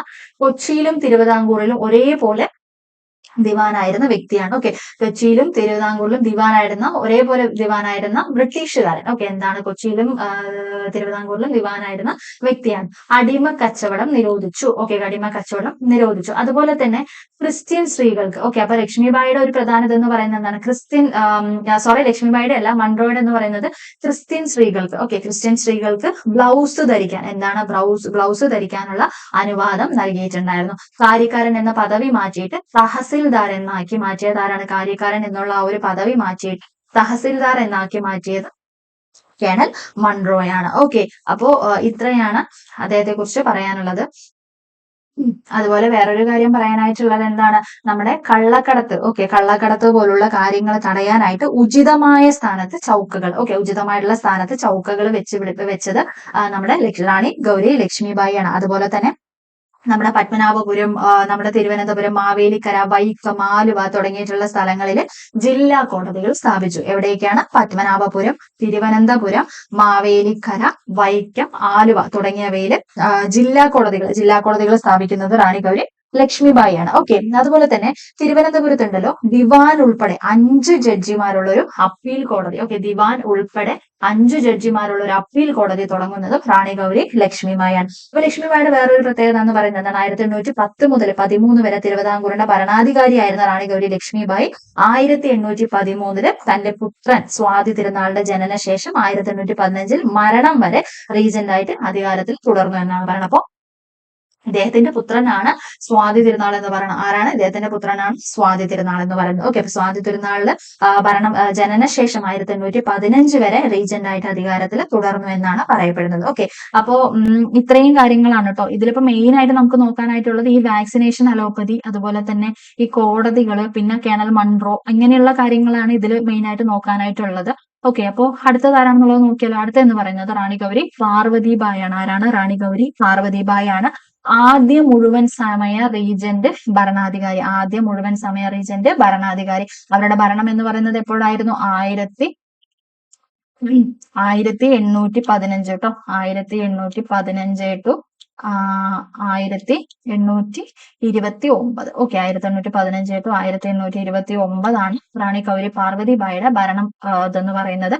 ആദ്യത്തെ മുഴുവൻ സമയ റീജന്റ് ഭരണാധികാരിയാണ്. അതുപോലെ തന്നെ വേറൊരു കാര്യം എന്താണ്? വിദ്യാഭ്യാസം ഗവൺമെന്റിന്റെ കടമയാണെന്നും 1817 മുതൽ തിരുവിതാംകൂറിലെ പ്രൈമറി വിദ്യാഭ്യാസം സൗജന്യമാക്കി വിളംബരം പുറപ്പെടുവിക്കുകയും ചെയ്ത ഭരണാധികാരി. ഇതാണ് ഏറ്റവും കൂടുതൽ ചോദിച്ചു കണ്ടിട്ടുള്ള ഒരു ചോദ്യം കേട്ടോ. നമ്മൾ പെൻസിയായിട്ട് നോക്കിയപ്പോൾ ഇത് പഠിച്ചിട്ടുണ്ടായിരുന്നില്ലേ? അപ്പോൾ വിദ്യാഭ്യാസം ഗവൺമെന്റിന്റെ കടമയാണെന്നും 1817 മുതൽ തിരുവിതാംകൂറിൽ പ്രൈമറി വിദ്യാഭ്യാസം സൗജന്യമാക്കി വിളംബരം പുറപ്പെടുവിച്ച് ഭരണാധികാരിയാണ്. ഓക്കെ, അടിയറപ്പണം അവസാനിപ്പിച്ചു. ഓക്കെ, അടിയറപ്പണം അവസാനിപ്പിച്ചത് ആരാണ്? റാണി ഗൗരി പാർവതിബായി ആണ് അടിയറപ്പണം എന്ന് പറയുന്നത് അവസാനിപ്പിച്ചത്. ഈ അടിയറപ്പണം എന്ന് പറയുന്നത് എന്താണ്? അടിയറപ്പണം എന്ന് പറയുന്നത് നമ്മുടെ തിരുവിതാംകൂറില് എന്താണ് സ്വർണത്തിലും വെള്ളിയിലുള്ള ആഭരണങ്ങൾ ധരിക്കുന്നതിന് വേണ്ടിയിട്ട് അടിയറപ്പണം കൊടുക്കണമായിരുന്നു. അപ്പൊ സ്വർണമോ വെള്ളിയോ ഉള്ള ഒരു ആഭരണം നമുക്ക് ഉണ്ടെങ്കിൽ നമ്മളത് ധരിക്കണം എന്നുണ്ടെങ്കിൽ അവിടെ പൈസ കൊടുക്കേണ്ട ഒരു ഇതുണ്ടായിരുന്നു. അപ്പൊ അടിയറപ്പണം എന്നാണ് അത് അറിയപ്പെട്ടിരുന്നത്. അത് നിർത്തലാക്കിയിരുന്നത് നമ്മുടെ റാണി ഗൗരി പാർവതിബായി ആണ് കേട്ടോ. അടിയറപ്പണം നിർത്തലാക്കി. അതുപോലെ തന്നെ കയറ്റുമതി ഇറക്കുമതി ചുങ്കവും നിർത്തലാക്കി. എന്താണ്? കയറ്റുമതി ഇറക്കുമതി ചുങ്കവും നമ്മൾ നിർത്തലാക്കി. അതുപോലെ തന്നെ നമ്മുടെ തിരുവിതാംകൂറിലെ താണജാതിയിൽപ്പെട്ടിട്ടുള്ളവർക്ക് സ്വർണം, വെള്ളി മുതലായിട്ടുള്ള ആഭരണങ്ങൾ അണിയാനുള്ള അനുമതി നൽകുന്നതും റാണി ഗൗരി പാർവതിബായിയുടെ കാലത്താണ് കേട്ടോ. അപ്പൊ അവർക്ക് അതിനുള്ളത് നൽകിയതും ഗൗരി പാർവതിബായി ആണ്. അതുപോലെ കയറ്റുമതി ഇറക്കുമതി ചുങ്കം നിർത്തലാക്കി. ഓട്ടുപുര മേയാനുള്ള അനുവാദം നൽകി. എന്താണ്? ഓട്ടുപുരം നൽകാനുള്ള അത് നൽകിയിട്ടുണ്ട്.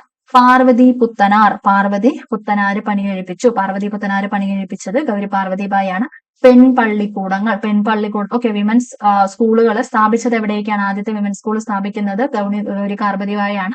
ആലപ്പുഴയിലും കോട്ടയത്തുമാണ് കേട്ടോ. അപ്പൊ നമ്മുടെ LMS അതൊക്കെ സ്ഥാപിച്ച സമയത്ത് ഭരണാധികാരി എന്ന് പറയുന്നത് പാർവതിബായി ആണ്. LMS ഒക്കെ സ്ഥാപിച്ച സമയത്ത് ഭരണാധികാരി എന്ന് പറയുന്നത് ആരാണ്? റാണി ഗൗരി പാർവതിബായി ആണ് സ്ഥാപിച്ച സമയത്ത് ഭരണാധികാരി എന്ന് പറയുന്നത്. ഓക്കെ, അപ്പൊ ഇവിടെ നമുക്ക് മെയിൻ ആയിട്ട് നോക്കാനുള്ളത് ഈ വിദ്യാഭ്യാസം, പ്രൈമറി സ്കൂൾ സംഭവങ്ങളും, പിന്നെ അതുപോലെ തന്നെ ആദ്യം മുഴുവൻ സമയ റീജന്റ് പോലുള്ള കാര്യങ്ങൾ, ഈ പെൺപള്ളിക്കൂടങ്ങൾ, LMS, ഇതിന്റെയൊക്കെയാണ് നമുക്ക് മെയിൻ ആയിട്ട് പറയാനുള്ളത് കേട്ടോ. അതുപോലെ തന്നെ നമ്മുടെ കോട്ടയത്ത് CMS പ്രസ്, CMS പ്രസ് സ്ഥാപിച്ച സമയത്ത് ഭരണാധികാരി എന്ന് പറയുന്നതും ഗൗരി പാർവതിബായി തന്നെയാണ്. ഓക്കെ, അപ്പൊ ഞാൻ ഇത് നിർത്തുകയാണ് കേട്ടോ. കാരണം ഇപ്പൊ തന്നെ ഓൾമോസ്റ്റ് 1 hour ആവാറായി. ഇനി നിങ്ങൾ ഇരിക്കില്ല, മടി പിടിക്കും, ബോറടിക്കും. സോ ഞാൻ നമ്മളിപ്പോ ഇന്ന് ഇത്രയും നമ്മൾ നോക്കിയിട്ടുണ്ട്. SCRT, NCERT plus extra facts നമ്മൾ നോക്കിയിട്ടുണ്ട്. അടുത്ത ക്ലാസ്സിൽ സ്വാതി തിരുനാൾ മുതൽ നമുക്ക് നോക്കാം. സ്വാതി തിരുനാൾ ഭയങ്കര ഇമ്പോർട്ടന്റ് ആണ്. അപ്പോൾ അത് മുതൽ നമുക്ക് നോക്കാം കേട്ടോ. ഇത്രയും കാര്യങ്ങൾ കഴിഞ്ഞിട്ടുണ്ട്. എന്തെങ്കിലും സജഷൻസ് ഉണ്ടെങ്കിൽ ജസ്റ്റ് ഒന്ന് കമന്റ് ചെയ്താൽ മതി കേട്ടോ. എന്തെങ്കിലും സ്പീഡ് കുറയ്ക്കണമെങ്കിലോ പറയുന്ന കാര്യത്തിൽ എന്തെങ്കിലും ഒരു വ്യക്തത കുറവുണ്ടെങ്കിലോ എന്തെങ്കിലും ഉണ്ടെന്നുണ്ടെങ്കിൽ ജസ്റ്റ് ഒന്ന് കമന്റ് ചെയ്താൽ മതി. അപ്പൊ ഇത്രയും കാര്യങ്ങൾ ഇന്ന് നോക്കിയിട്ടുണ്ട്. ഇനി നമുക്ക് അടുത്ത ക്ലാസ്സിൽ വേറൊരു വീഡിയോ ആയിട്ട് കാണാം കേട്ടോ. Thank you so much.